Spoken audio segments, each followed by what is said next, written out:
مرحبا بكم في تبحيري. اليوم ان شاء الله بربي غادي نزوروا المكان اللي كان فيه 7 رهبان عايشين هنا. اليوم غادي نشوفوا القرية اللي تقع شمال غرب مدية، وارتبط الاسم تاعها كنيسة اللي تأسست في 7 مارس 1938، وكانوا عايشين فيها 9 رهبان.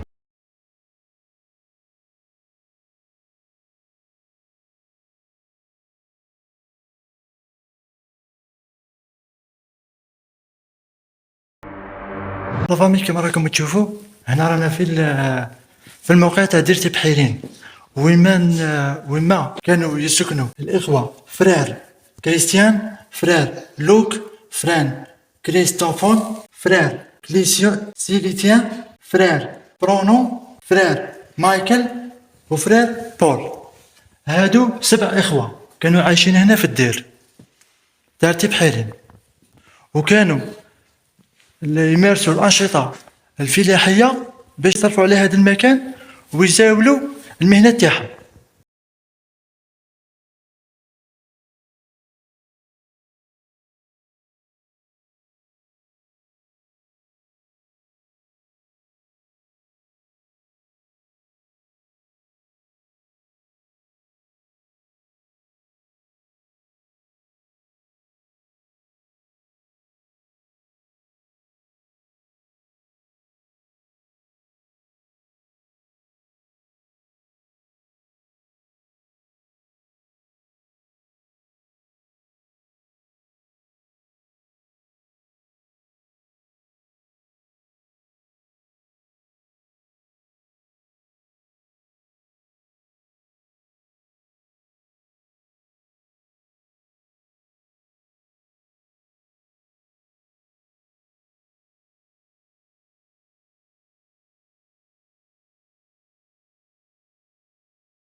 La maison des moines, et les moines, c'est des hommes qui font beaucoup la prière. Tous les jours, ils vont 7 fois dans l'église.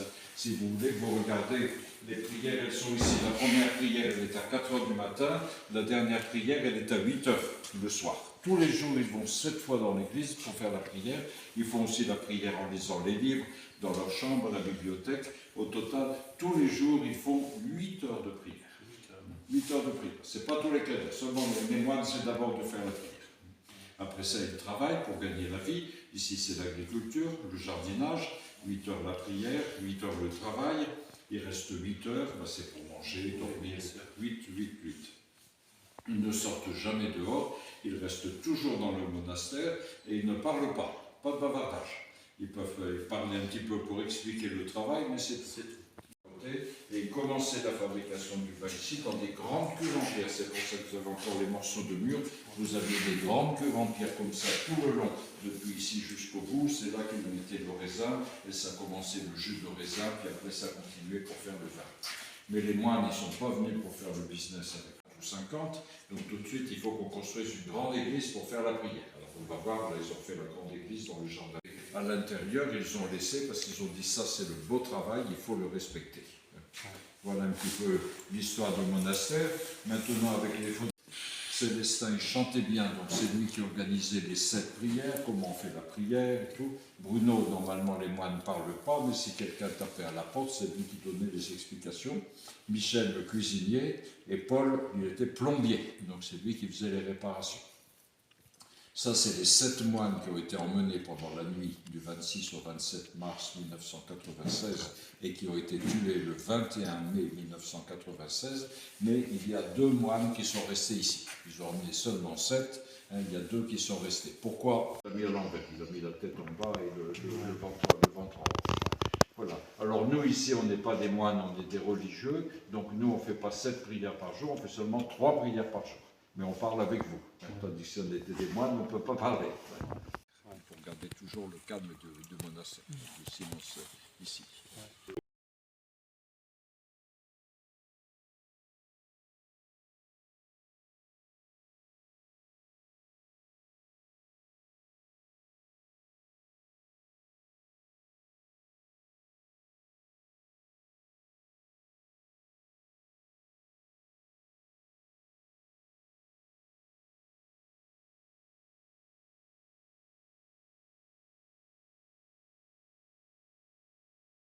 Quand on est dehors, ici on voit comment c'est fabriqué, c'est comme les mosaïques. C'est du verre qui fait 2 cm d'épaisseur. Alors l'artiste, il fait son dessin sur un carton, après il découpe les morceaux de verre un par un, il les met chacun à sa place, et il met du ciment pour que ça soit solide. Mais vous avez vu quand on est dedans, c'était très lumineux. Alors comment il fait? S'il fait rien, la lumière elle passe tout droit, et c'est pas joli. Alors dedans, il casse un petit peu le verre, comme ça la lumière elle passe en zigzag. Ce qu'on appelle la physique, c'est la diffraction de la lumière. Et lui, il utilise ça pour que ça soit joli. Voilà, donc ce bâtiment, c'est construction 1860, parce qu'avant les moines, quand il y avait les agriculteurs, c'était pour commencer le vin. Après 1970, les moines ont dit, c'est là où on va faire la prière. Et le bâtiment avec un étage, ça c'est les moines qui ont construit.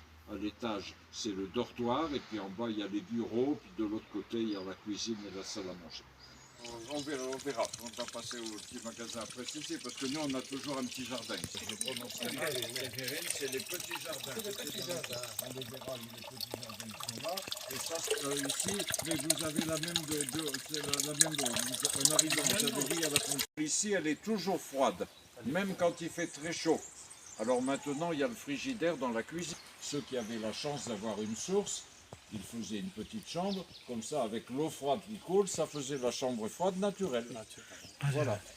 On avait fait la bâche à eau, le bassin, en 1875, la date elle est marquée au-dessus du trou du trop-plein là-bas, pour avoir toujours une réserve d'eau. Cette région-là, c'est une très belle région. C'est bon.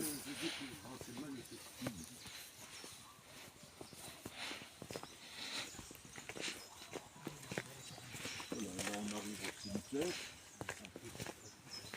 Alors d'abord les grands bâtiments qui sont devant nous en hauteur, les grands bâtiments blancs, avant c'était la ferme des moines, parce que les moines ils avaient acheté un grand domaine, il y avait la ferme avec les vaches, les moutons, les volailles, mais en 1964, quand le gouvernement a commencé la réforme agraire, la mise en place des offices de mise en valeur, les moines ils ont dit c'est pas logique de garder un grand domaine, on va garder seulement le jardin pour faire pousser les légumes, 8 hectares ici, on les verra depuis la terrasse, un petit peu de forêt pour se promener, et tout le reste, on le donne à l'État. Donc maintenant, les bâtiments qui sont là, ça appartient à l'office de mise en valeur.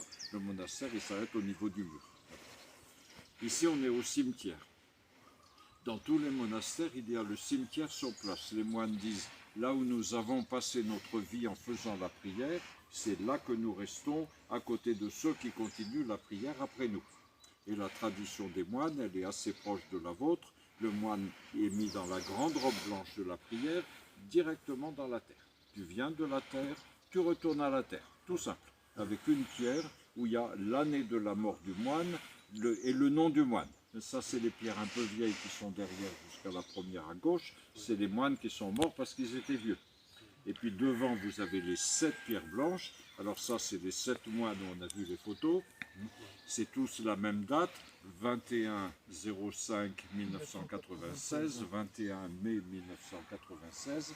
Le premier à droite, frère Luc, c'était le médecin, 50 ans ici, 82 ans au moment de sa mort, il avait soigné plus que 600 000 malades. À côté, Michel le cuisinier, Célestin qui organisait la prière, Paul le plombier, Christophe le jardinier, c'était le plus jeune, il avait 45 ans, Christian le moudir, le responsable, et puis Bruno qui faisait l'accueil, qui parlait avec les gens. Comme vous le savez peut-être, ici, il n'y a que les têtes des moines. Les corps, on ne les a jamais trouvés. Mais l'important, c'est pas ça. L'important, c'est de dire, voilà, quand les années difficiles ont commencé, pourquoi les moines sont restés à Thévérine, pourquoi ils ne sont pas partis.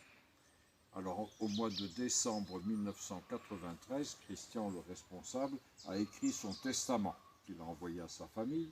Donc, après la mort des moines, la famille a ouvert et Christian, il explique pourquoi les moines sont restés. Il dit, voilà, nous les moines, nous avons déjà donné notre vie à Dieu. nous avons quitté notre famille, nous sommes célibataires, et Dieu et le gouvernement algérien ont permis que nous vivions ici, où les voisins sont devenus nos amis. Parce qu'en 50 ans, frère Luc, il avait soigné tout le monde. Oui, Les petits bébés qu'il a fait effectivement. naître en 1946, ils avaient 5 ans du village. Et toujours, il y avait le coup de main entre le monastère et le village. Donc Christian, il dit, on sent que c'est difficile, et quand c'est difficile, si on est les vrais amis, on reste ensemble. Donc notre choix, c'est de rester ensemble.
quand on est jeune comme moi, la sauge c'est bon pour l'arthrose, le rhumatisme et tout, et c'est bon aussi pour l'estomac un peu. Puis là, vous avez différents miels. Vous avez le multifleur, c'est le miel ici de la région de Tébérine, et puis vous avez du miel de carotte sauvage, c'est pour l'anémie, les gens qui ont été très fatigués, l'anémie. Vous avez le miel d'oranger qui vient de la région de Blida, vous avez le miel du cédrat qui vient du sud, c'est le miel de jujubier, c'est pour la gorge, vous avez le miel de bercine, c'est pour la grippe, le miel d'eucalyptus, c'est pour la bronchite, le miel de za'atar, le miel de thym, et le miel de forbe, ça c'est pour les gens qui ont du diabète ou qui font des allergies. Et celui-là, celui-là. Ça c'est les confitures.